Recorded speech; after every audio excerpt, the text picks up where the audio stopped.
a few bad seasons. But the fact that Nick Saban doesn't have as much equity as he wants is insane to me. He should have the longest leash of any coach. But if Nick Saban had like 3 8-win seasons, 7-win seasons in a row, people would start to panic. People would start to panic. And I think the thing about that panic and how unnecessary it is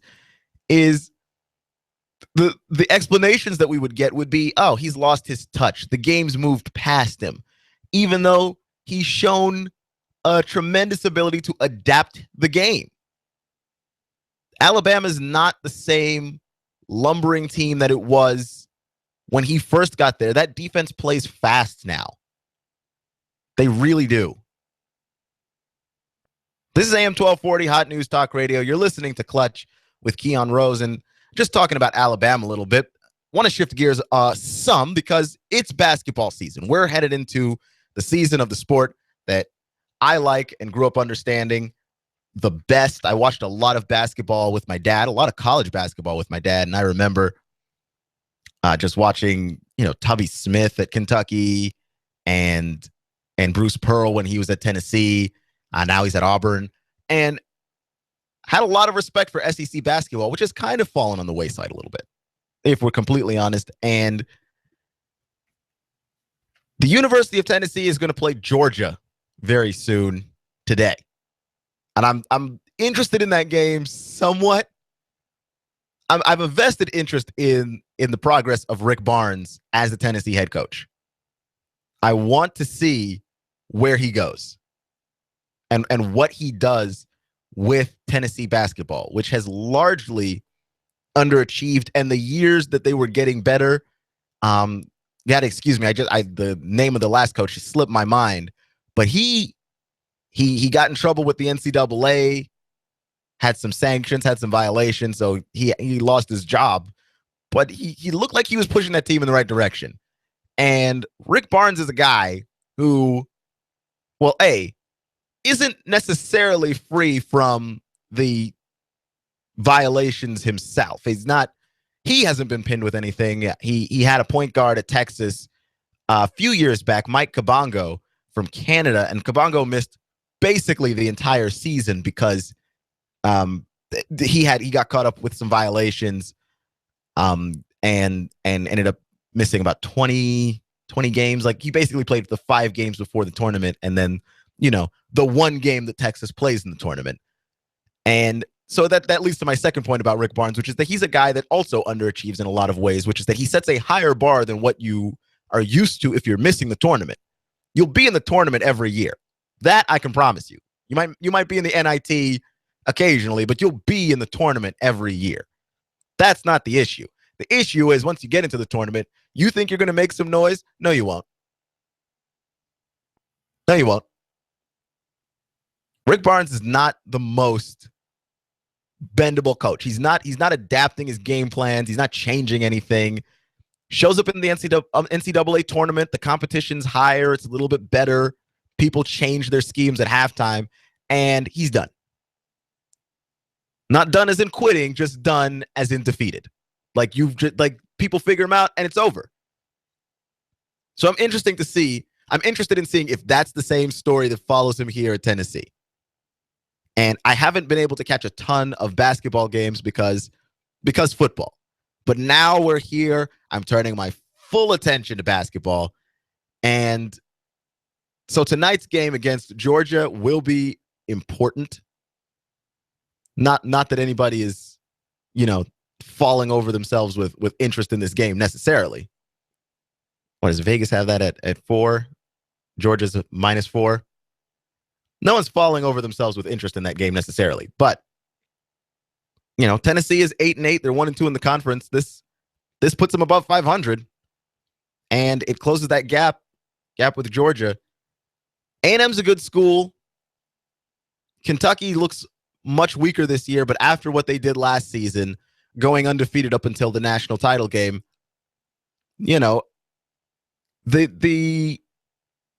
any team would be weak after that team. You know what I mean? And all those guys basically went to the draft. But I'm really interested in A&M and South Carolina. Those two schools seem to be on pace to do something really special. South Carolina is undefeated so far in the season. Now, in fairness, they haven't really played anybody. Okay, I mean, they played St. John's. That's about as good an opponent as they've played. That's it. I mean, they played Auburn and beat them to death.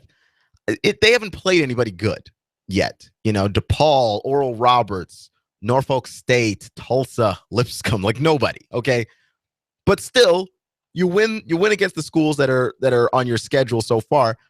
They play Tennessee in about 2 weeks, and they're not going to really face a huge challenge up until they run into, gosh, Ole Miss. I lied to you. Ole Miss is average. Yeah, I'm not impressed by South Carolina's wins, but they are beating the teams in front of them, that is what good teams do. That's what good teams do. So you can't blame them for that. A&M has been playing really great basketball. They did beat Tennessee, but Tennessee played a really close game with them before. That game stayed close. They've beaten Texas. That's not a bad win. They've beaten Gonzaga. That's a quality win. So, I mean, SEC basketball is in a decent place. It's just where we're at. I kind of want more there. Okay.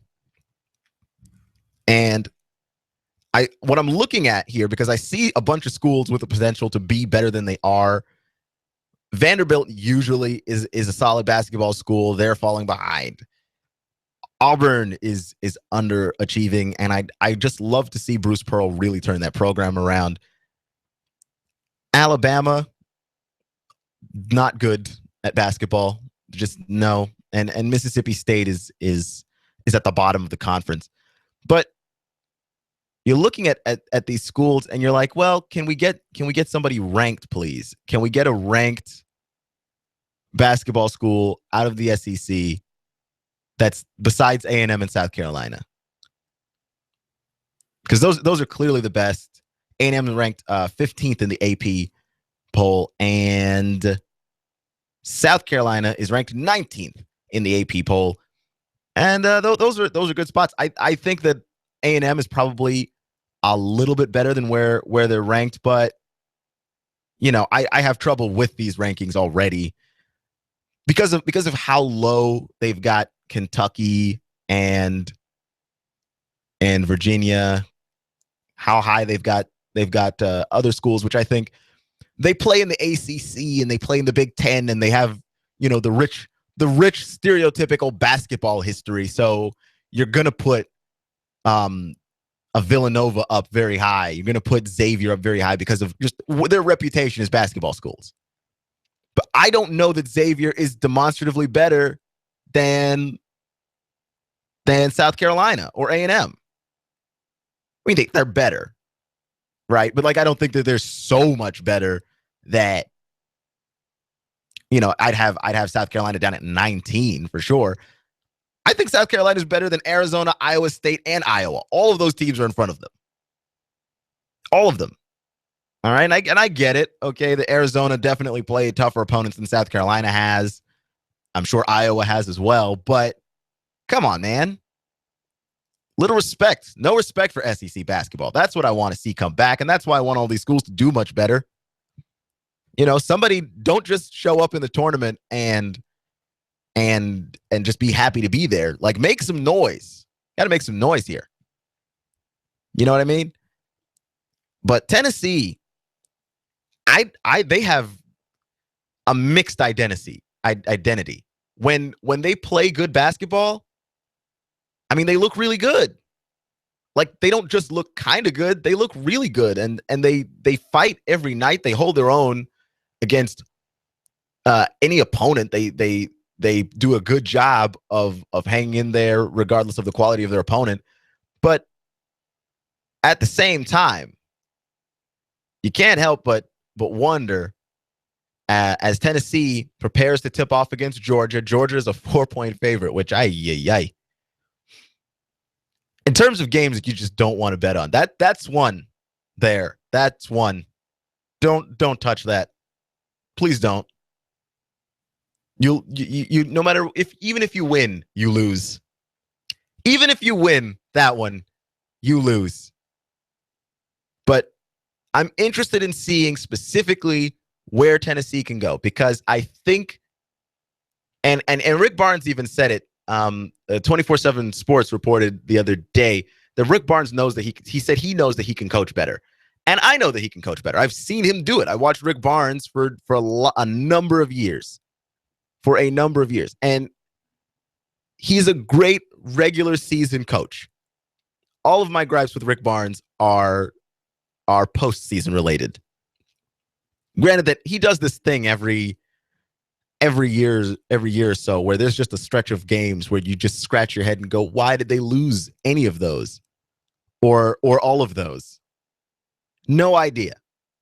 None whatsoever. I wish that I could tell you. There's nothing. I have no idea why. They just lose a bunch of games and you're just like, really? They lost to them? Yeah. Like, take a look at Tennessee's schedule right now. Beat UNC Asheville, which again, that's a nice win. Lost to Georgia Tech, beat Marshall, Gardner-Webb, Army, lost to George Washington, lost to Nebraska, which again, the head scratcher, really lost to them. Lost to Butler, which at the time, Butler was ranked 18th. That's not a bad loss. Beat Florida Atlantic, lose to Gonzaga. Beat East Tennessee State, and Tennessee State lose to Auburn? Like, Auburn's not good. They're just not. How, and not just, the score was close, but like Auburn had that game. It's not like once they got to the second half of that game, Auburn just took it and really didn't give it back. I don't understand Tennessee. Like their consistency is just awful. Win a stretch of games, and then they play A&M. That's a close game. They hang in against A&M, who we talked about earlier, really good school. So you're just like, how are you doing this? You're hanging in against good teams, and you're just losing games that you're just absolute head scratchers to me. Absolute head scratchers. By no means ought to be losing to Auburn. By no means ought to be losing to Nebraska. Just weird stuff. And they're 8-8. And they're playing Georgia in half an hour. After this show's over, the Volunteers play the Georgia Bulldogs, which is normally a great rivalry, but this basketball version of this rivalry is not at all. It's not as exciting. I'm not going to lie to you and tell you, oh, this is an interesting. That's not an exciting version of a rivalry. What are some other rivalries that their basketball version is just not? I would say most of the ones in the SEC, because the power is completely overturned in college basketball in the SEC. If you're a football power, chances are, for whatever reason, you are not also a basketball power. I don't know why. I wish I could tell you. You're usually not both. You are either a football power or a basketball power. Like you're Kentucky, you're basketball. You're Vanderbilt, with the exception of this season, you're basketball. Georgia had a solid season last season, but they're really good at football. You know what I mean? And it's weird. You're A&M. Since you've been in the SEC, you've been basketball. You're Arkansas, basketball. I don't know why. Missouri's good for some basketball years as well. You're listening to AM 1240 Hot News Talk Radio, Clutch with Keon Rose. This is a sports show. It's basketball season now, and I want to start talking some hoops, but want to talk a little bit about the NFL as well. Some coaches getting hired, moving locations, some interesting stuff happening around the league. Also, this is AM 1240 Hot News Talk Radio, Clutch with Keon Rose.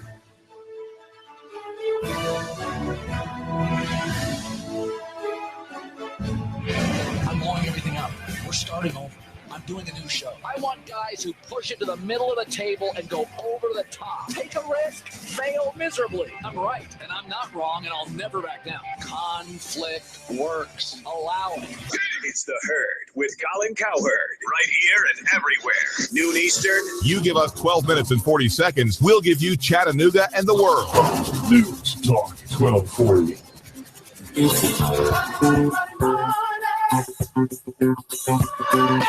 On your signature, you can get $150,000. Can you believe that? $150,000 on your signature. Hi, I'm Bruce Krebs with the Entrepreneur Source. There's a program right now that you can get $150,000 on your signature with no pledge of collateral or personal guarantee. Call me at 423-875-5621 to learn more. 423-875-5621. You've been thinking about starting a business and becoming self-sufficient. Don't do it on your own. I have a proven track record for the last 13 years. 96% success rate. I can guide you into a franchise where you will pay yourself through the startup phase with very low or little risk. Call me now. I'm Bruce Krebs at 423-875-5621. 875-5621. And make sure to listen to the Entrepreneur Hour every other Wednesday from 11 to 12 o'clock here at AM 1240 Hot News Talk Radio. Call me now, 875-5621.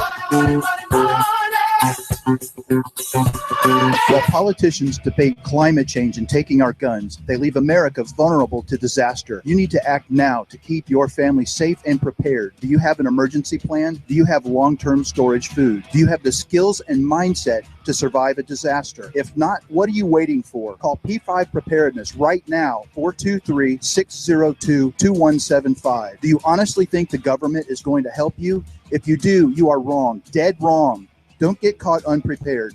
Let the experts at P5 Preparedness get you ready for any emergency or disaster situation. Today, we offer a wide range of classes for the beginner on how to prepare, as well as the expert prepper. We stock a wide range of supplies, including long-term storage food, water filtration, outdoor gear, tactical gear, and plate carriers. P5 Preparedness, East Brainerd Road between I-75 and Gun Barrel Road. You will see the Army Deuce and a Half truck, 423-602-2175, 1309 Panorama Drive, Chattanooga. P5preparedness.com.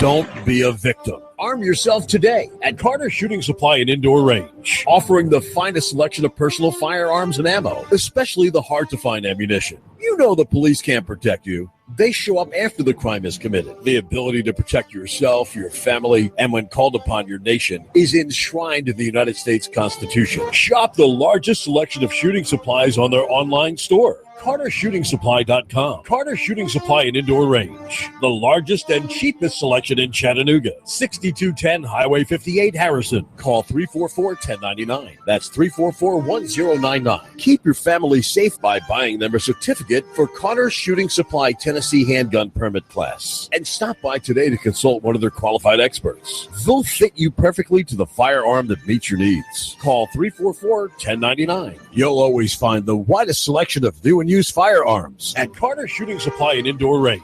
6210 Highway 58, Harrison. Call 344-1099. You give us 12 minutes and 40 seconds. We'll give you Chattanooga and the world.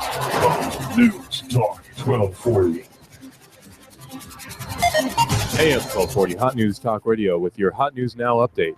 Dr. Greg Martin, a representative in District 3 for the Hamilton County School Board, he's a chairman of the policy committee, has announced that he's named a special citizens advisory committee to aid the school board with a comprehensive review of its policies and procedures concerning discrimination, harassment, and hazing, bullying and intimidation, field trips, extracurricular activities, and related matters in public schools. A truck driver from Missouri has been arrested in Chattanooga after two women say he pointed a gun at them while they were driving on I-75.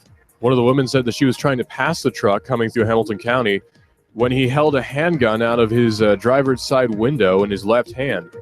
Deputies say they stopped the truck at the Bonnie Oaks exit, and when they did an inspection, they found marijuana and a .22 caliber handgun. And two Decatur men were arrested in Chattanooga after a pharmacist said the prescription they presented was for a long-dead doctor. If it's going on in the Tennessee Valley, it's going on Hot News Talk Radio. You give us 12 minutes and 40 seconds, we'll give you Chattanooga and the world. News Talk 1240. Expect clear skies to continue through the nighttime. Cold and frosty again overnight. Lows into the upper 20s. Now for your Thursday, a beautiful day expected. Lots of sunshine. Nice warming trend. Highs into the mid and upper 50s with more clouds rolling in Friday along with a few afternoon and evening showers. Visit CC's Pizza for the $4.99 unlimited lunch buffet. All the pizza, salad, pasta, and desserts you love, just $4.99. CC's, better believe it. Offer in soon. And I'm Sergeant 12's Chief Meteorologist, Patrick Ward. On AM 1240, Hot News Talk Radio. When the weather turns bad, turn to AM 1240 Hot News Talk Radio. On the net, hotnewstalkradio.com. Follow us on Twitter, YouTube, and Facebook. From the Hot News Talk Radio Weather Center. Chattanooga, we've got you covered. When the weather turns bad, the Tennessee Valley turns to Hot News Talk Radio. Go, go, go, go, go. You give us 12 minutes and 40 seconds, we'll give you Chattanooga and the world. News Talk 1240.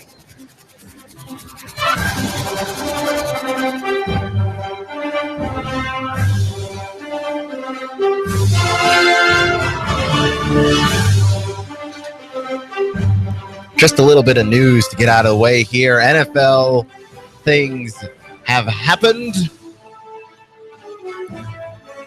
The Dolphins have hired Adam Gase to be their head coach, and he is assembling his coaching staff. Also, the Cleveland Browns have hired Hugh Jackson as their head coach. Officially, the Los Angeles Rams are moving to L.A. after 21 seasons in... Was it 21 seasons? Yeah, 21 seasons in St. Louis. The St. Louis Rams are moving to be the Los Angeles Rams. And their time in St. Louis was not a good time in St. Louis. It's mostly a bad team that was there. There was that small sliver of time when Kurt Warner was there. They had Kurt Warner. They had the greatest show on turf. Marshall Faulk, Isaac Bruce, Torrey Holt. Just a powerfully offensive team. Got a Super Bowl in there. So, you know, they did in 21 years, they did more than the Redskins have done and the Raiders have done. So, I mean, I guess there's that, but most of the time they spent not winning at all. And a lot of losing happened. Like a lot. Stretch of 5 years where they won. They averaged 3 wins a season. Nope, I'm not mourning for that team if they leave me. That's all I'm saying. If the St. Louis Rams, for whatever reason, wanted to become the Chattanooga Rams, I'd say no. No. That's not, nope. That's barely a professional football team. And as for Hugh Jackson becoming the head coach of the Cleveland Browns, I like Hugh Jackson a lot. He was the offensive coordinator of the Bengals, and he coached the Raiders to a singular 8-8 season before they fired him. And my thing is, like, the Raiders will just fire, like, back then especially, the Raiders were just, you know, running through coaches. I think they've stabled out now, and I think that they're a much better organization the way they're run at this particular moment than they were when Hugh Jackson was there.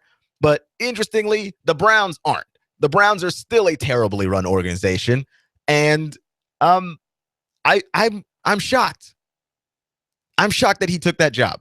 I understand that you take your opportunities to be a head coach in the NFL, but listen, I will take literally any other job. I will coach in any other city.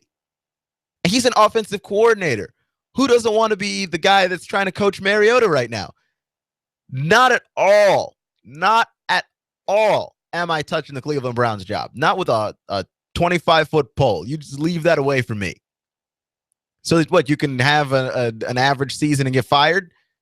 Like, they fired Mike Pettin after 1 season, and Mike Pettin did all that he could for that team. They're just sorry individuals on that team. They are devoid of talent of most kinds. And I understand you fire your GM and the GM goes and the coach got to go too. But, like, there was nothing that Mike Pettin could have done. Much less a guy like Hugh Jackson, who is a viable coaching candidate in a lot of other places. Like, he's not desperate. But hey, you think you can win in Cleveland? You can win in Cleveland. You can win in Cleveland if you think you can, I guess. That's confidence. Because I'm not certain anybody can win out there. You have no quarterback. because the whole Johnny football situation didn't work out. You've got a porous defense.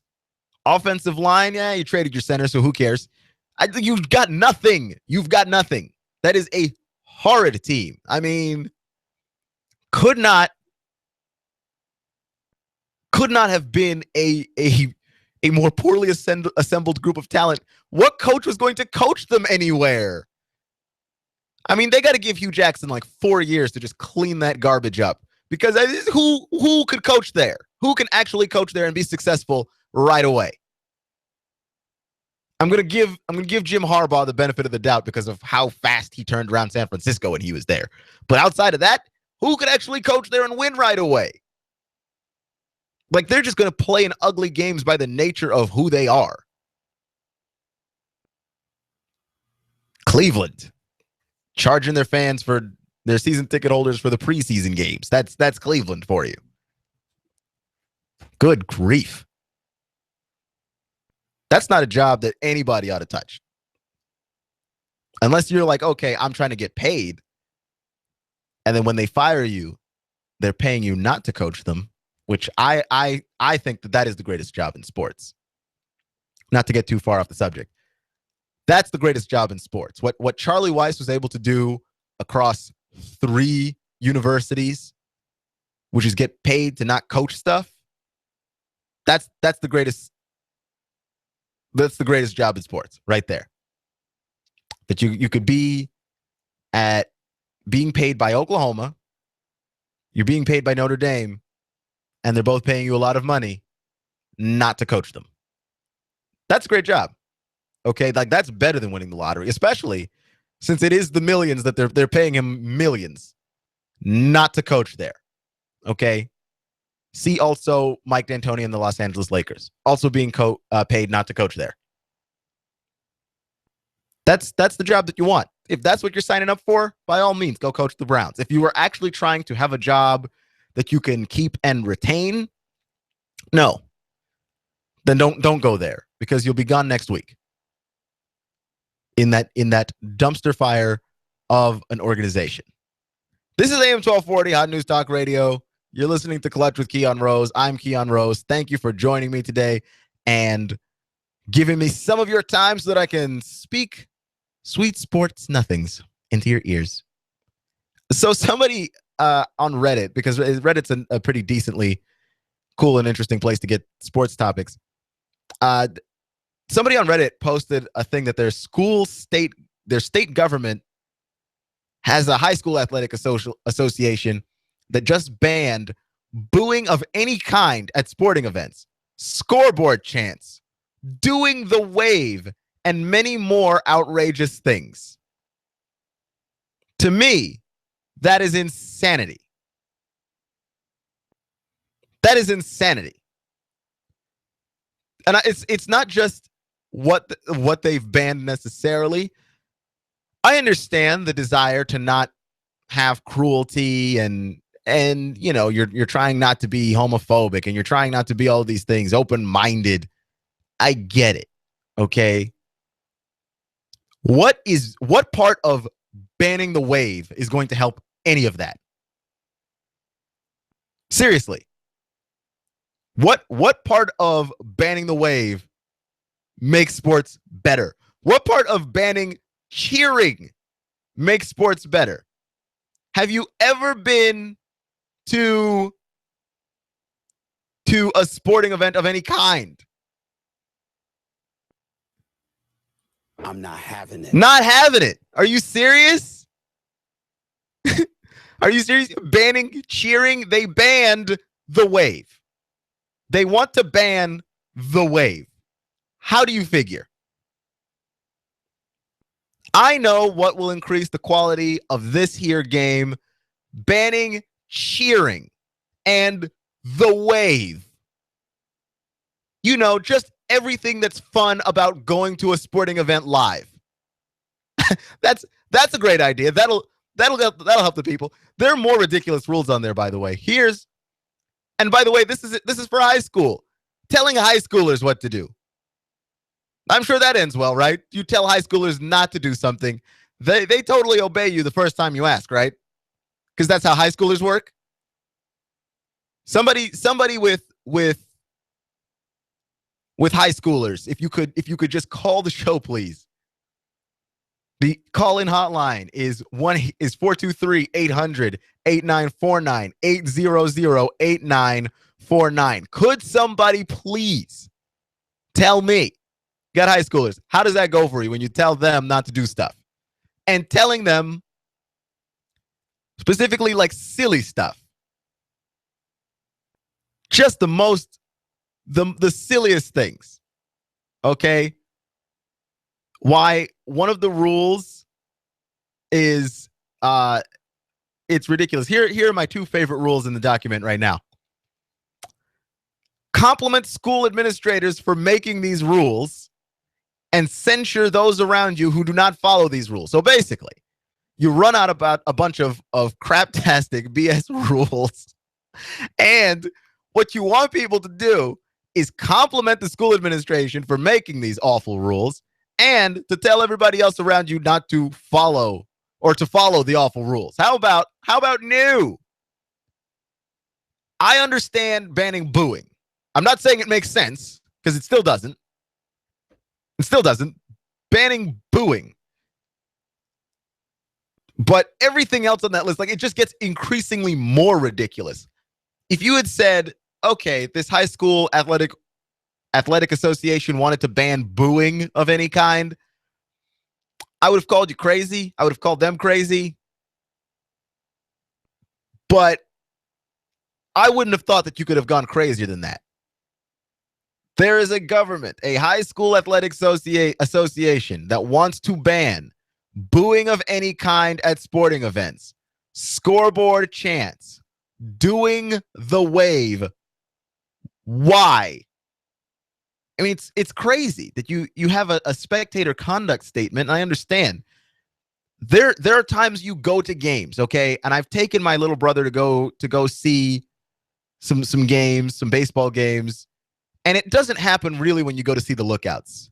But, you know, it has happened in other places that I've lived. I used to live in San Antonio. We'd go see the San Antonio Missions play some baseball. And every now and then you just have the guy that just gets liquored up and he's just, running his mouth, F this, F that. And you're like, dude, chill out, okay? I mean, I've got my family here. I really don't want to have to deal with this right now. So I see that, but that's too far. There's a point where you can go too far, but eliminating everything doesn't make any sense. Eliminating everything doesn't make any sense either. That is too far of an overcorrection in literally the opposite direction. And it helps no one. It helps no one. Let's see if I can read some of these rules properly. They're on my phone, and the font is, let me tell you, it's tiny. I'm trying to zoom in on it here, but here's some of the things that they have banned, that the cheers and chants that they have called sportsmanship infractions. Okay? Here it is. Number 1, booing of any kind. I mean, really? Disrespectful to the officials, player, team. If errors in judgment are made, all are human and we must accept individuals do the best to execute the way that they've been trained. Correct. And if you fail and you're on the other team, if you fail and you're on the other team, guess what? I'm booing you. All right? The boos are coming down from on high like rain from heaven. It's coming for you. Understand this. This is a part of life, okay? And again, kids play sports. Most of them are not going to be making it to the NBA. Most of them are not going to be making it to the NFL. You play sports to learn how to deal with life. And anybody who's played sports, you learn sometimes you don't deserve to be booed, but people will boo you. When you make a mistake, sometimes you get booed. If I make a mistake on this show, people find me on Twitter. People find me on Twitter and let me know that I've made a mistake or that they disagree with me. And I've got to be man enough and not so overly sensitive that I can't take that. If someone boos me, some random anonymous person boos me from a stand, that ought not to ruin my life. And I feel like as a high schooler, you can learn that lesson by being booed and going, you know what? That literally doesn't affect me. I don't know who that guy is. He does not matter. That's how you learn that. Booing of any kind. Banned. Before I read through the rest of this ridiculous document, what high school association? The Wisconsin Interscholastic Athletic Association. So at least it's nowhere near here. Have fun, people in Wisconsin, because I don't know how you're going to do it. I have no clue how you're going to make it through all of this. I really don't. Number one of the infractions is booing of any kind. Then they get a little bit more specific. The overrated chant. You can't yell. You can't chant overrated. Scoreboard cheer. The airball chant. You can't yell airball when somebody shoots an airball. Airball chant when directed in a disrespectful manner at the opponent. First off, is there any other way to do an airball chant besides disrespectfully? I'm not politely telling you that you've missed everything and that you couldn't hit the broadside of a barn. Okay? I mean, this has gotten me all kinds of fired up. I want to go to bat against Wisconsin. I understand it's not here, but hey, if a school association can promote those rules in that state, they can promote those rules in any state. What stops them from doing it here? Just being completely ridiculous. Okay, because there's a lot of things that you can just make up, and there's nothing that we can do to stop the rules from being made. We can make them take it back, but we can't stop them from making the rules. You can't yell sieve, sieve, sieve. As in what? Your defense is like a sieve? You okay. You can't do the season's over chant. You can't sing na na na na hey hey hey goodbye. You can't sing that. You can't chant USA. I mean, the more I read about this is hilarious. This is the funniest thing I've read all day. And I read some comic books earlier. This here is what is wrong with modern day sports. Everything. Like, I'm not the guy who's against changing the rules in football to make that game safer. What I don't want is people dying and people's lives being messed up further along for my own entertainment. That I do not want. But we are getting soft. Okay, we are getting soft. If anywhere in this country, criticizing or diminishing the efforts or abilities of an opponent or official in the media before, during, or after a contest is against the rules. Now, you can't, I mean, don't be cruel, but there's ways to do that without being cruel, and I don't feel like that's ever been a problem in high school athletics. You know, don't criticize your own teammates or coaches. Well, that just goes without saying. That's just good manners. But you know what's good sports manners? Booing. Booing. It is to be completely expected, right? Like, that's how you participate in sports. As a fan, when you pay a ticket to go see a team, inherent in the buying of that ticket are two abilities that you automatically have. One is the ability to cheer for whoever you want, your team, even if it's not the home team. You should be able to cheer for your team and be relatively unharassed. If people want to razz you, if somebody wants to, trash talk you a little bit, fine. But they go further than trash talk, then you know what? They shouldn't put their hands on you for you cheering for the other team. But also, you should be able to boo whoever you want. Which means if the guy that's trash talking you is getting annoying, you can boo him. You can trash talk him. There's nothing wrong with that. We've got to be able to amicably exchange words here. We've got to be able to exchange words in a way that even though what you're saying isn't friendly, because, face it, Rivalry games are amazing because of the atmosphere.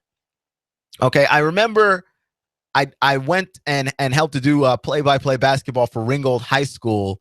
A buddy of mine, Neil Harpley, does play-by-play for Ringgold. Actually, he does a really great job. But the atmosphere of that school, the cheering, the booing, the trolling between stands, that the home team and the away team are having this complicated back and forth where they just have these celebration dances that are just escalating. All of that, the atmosphere of sports is built around the concept of cheering and booing. You cannot eliminate booing from sports. That doesn't make any sense. And I'm going to try and, retweet this as many times. And I'll tweet it out there on my personal Twitter, at SportsCloud on Twitter. That's how you can follow me. And if you want, I'll put it on the Facebook page and at Hot News Radio as well. But man, the Wisconsin Interscholastic Athletic Association wants to eliminate booing of any kind from sporting events, from high school sporting events, where arguably the emotions are higher. The passion is higher in high school sports. First off, thank you, Lucky Stars. It's not Tennessee. Secondly, if you can just retweet it after I tweet it, please spread this. We can help our fellow sports fans in Wisconsin, because I don't understand this at all. You're listening to Clutch with Keon Rose on AM 1240 Hot News Talk Radio. Eliminating booing. You can't yell airball when somebody shoots an airball, but that's what they did. That's not even really just being mean. That's just an accurate description of what that person did right there, which is that they shot a ball that hit air and nothing else before hitting the ground again. That's all. Come on, man. This is too soft. I can't get on board with any of this. And I'm supposed to thank the administrators for coming up with these rules? How about no? Disgusting. That is disgusting. This is one of the most vile things I think I've ever seen in my life. Easily.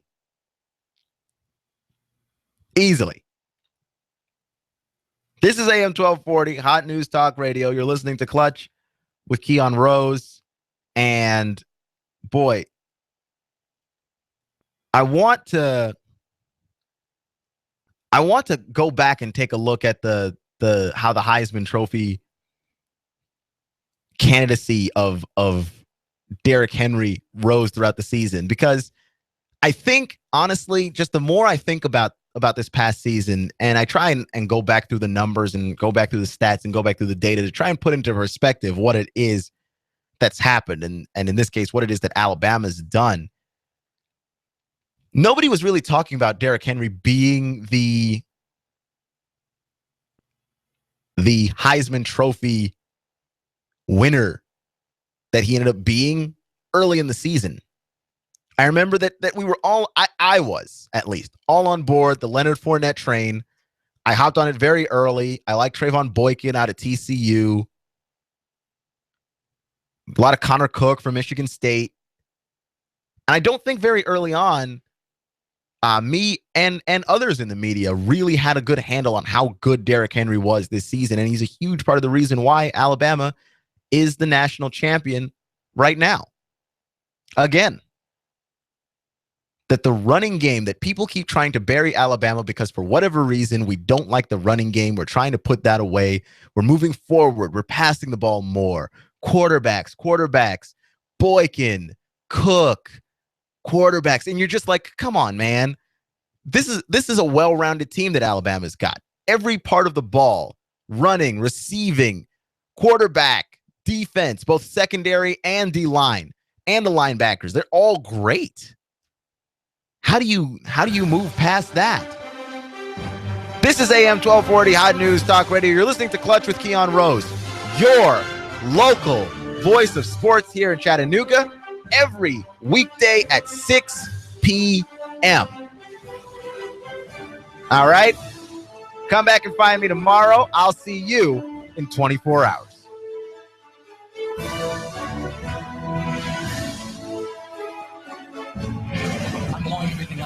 starting over.